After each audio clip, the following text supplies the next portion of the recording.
E aí pessoal, tudo certo? Hoje eu vou ensinar vocês a como calcular uma escada do zero.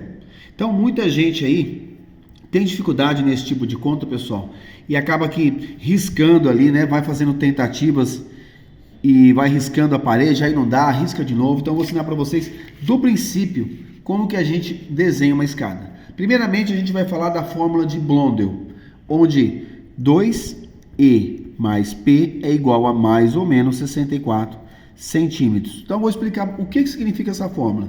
Quer dizer que 2 espelhos mais um piso é igual a mais ou menos 64 centímetros.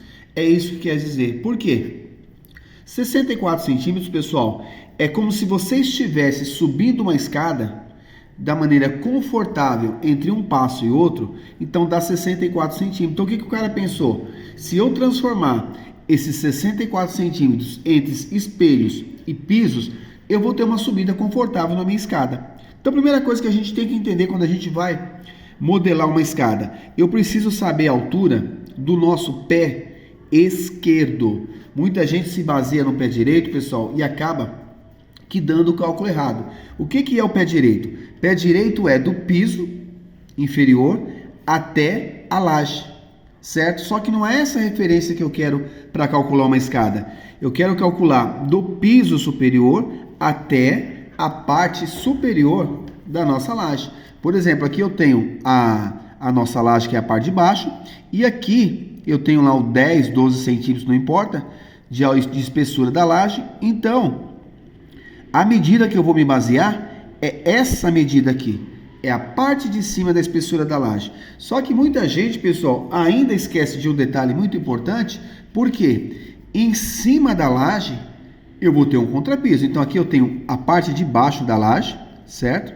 Aqui eu tenho a espessura da minha laje, aqui eu tenho a parte de cima da minha laje e eu preciso considerar também o meu contrapiso. Por quê? Não adianta eu calcular uma escada, depois eu esqueço do contrapiso. Por exemplo, o último degrau aqui, ó, deu 18 centímetros, só que eu esqueci de considerar o contrapiso. Aí eu vou colocar mais 5 centímetros de contrapiso, vai para 23, então vai dar diferença. Então a gente tem que considerar também tanto o contrapiso na parte de cima quanto o contrapiso na parte de baixo, certo?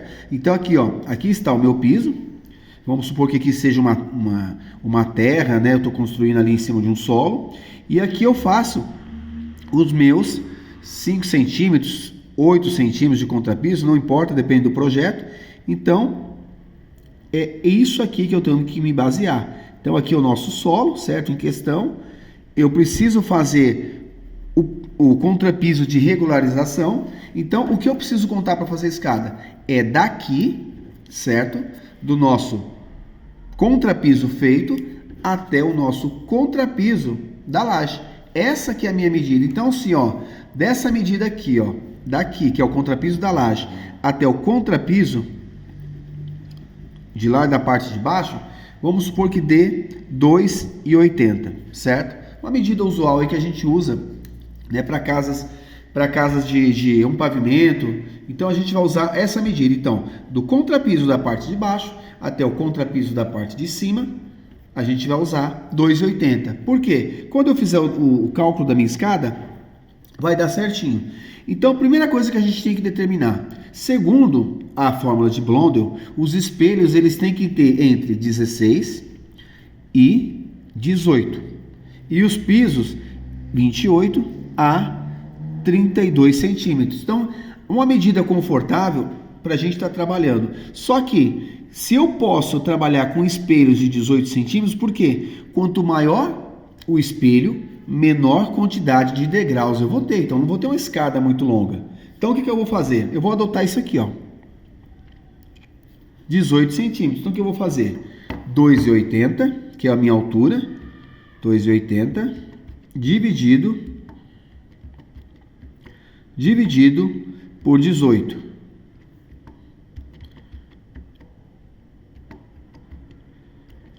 Vai dar 15 degraus e meio. Só que 15 degraus e meio, né, pessoal? Não existe, né? Como é que eu vou lá calcular minha escada com 15 degraus e meio? Então, ó, eu vou arredondar esses degraus para cima. Ao invés de 15 degraus e meio, eu vou colocar 16. Então, eu vou pegar 2,80. Agora, eu vou fazer o processo inverso. dividido por 16. Então, ó, eu vou ter 16 espelhos de 17 centímetros e meio. Então, eu já sei, ó, que eu vou ter 16 espelhos de 17 centímetros e meio, certo? E qual que é a sacada aqui, pessoal? Toda escada, se a gente perceber aqui a nossa fórmula, já está dizendo para a gente, ó, 2 espelhos mais um P. Então, toda escada ela vai ter um número de espelhos a mais que piso. Então, é tranquilo da gente fazer. Então, eu não preciso ficar fazendo agora tentativas, ó. Quantos espelhos eu tenho? 2 espelhos. Cada espelho tem 17,5. Então, coloca aqui, ó. 2 espelhos, 2 vezes 17,5, mais o piso é o que eu quero descobrir, é igual a 64. 2 vezes 17,5 vai dar 35. 35 mais P igual 64. Eu não quero saber quanto que é o P, eu conservo ele aqui. P é igual a 64, menos, esse 35 ele passa para cá, trocando a operação, não é o sinal, menos 35. P é igual a 64 menos 35, costuma dar 29. Então, eu vou ter uma escada, pessoal, se eu tenho 16 pisos, eu vou ter 15 espelhos de 29 centímetros. Então, ó, em uma escada de 2,80 metros, eu vou ter 16 espelhos de 17 centímetros e meio e 15 pisos de 29 centímetros. Agora a gente vai... Onde vai parar essa escada? Que às vezes eu preciso saber, porque eu preciso te dar um espaço lá, então eu preciso saber quanto que essa escada ela vai na horizontal. E é só multiplicar, né? 15 vezes 29, 4,35 metros. Então, ó, aqui eu vou ter 4,35 metros por 2,80. Então, essa é uma maneira de calcular a escada. Então, sempre se basear, pessoal, de contrapiso a contrapiso, porque senão, se a gente não tomar conta, não tomar cuidado com essas medidas aqui do contrapiso, a gente calcula sem o contrapiso e quando chegar lá em cima, quando a gente for fazer o contrapiso, dá uma diferença aí no primeiro degrau ou no último degrau. Beleza, pessoal? Espero que vocês tenham gostado do vídeo. Se gostou, curtem aí, compartilhem com quem tem esse tipo de dificuldade. E eu vou estar gravando vídeos aí como calcular sapatas, como calcular pilares, quantidade de concreto para vigas, pilares, estacas, blocos de coroamento. Então, se gostou, mais uma vez, deixa aí nos comentários, se tiver alguma dúvida e até uma próxima.